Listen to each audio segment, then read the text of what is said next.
ฝนตกอีกเลย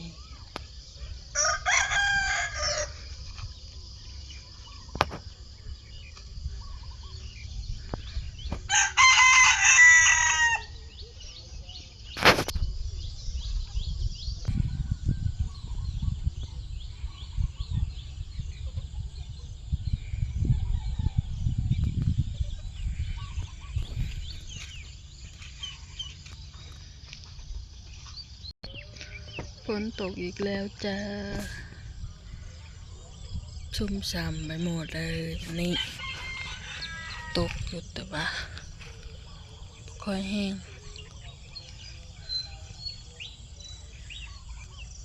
นี่ก็ยังตกอยู่เลยยิบอยู่นะ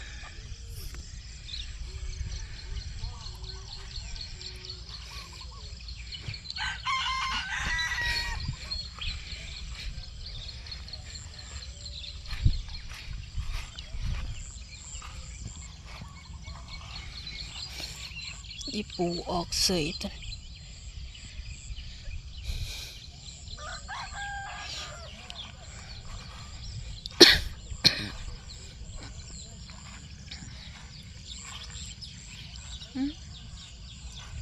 นี่อีปูเสยอ่ะ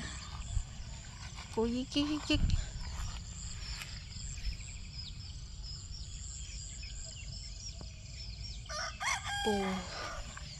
ปูมันบ่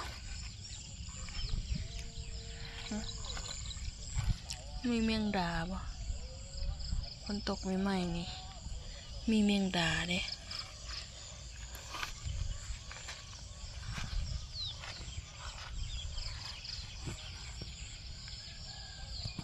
ไก่ห้อง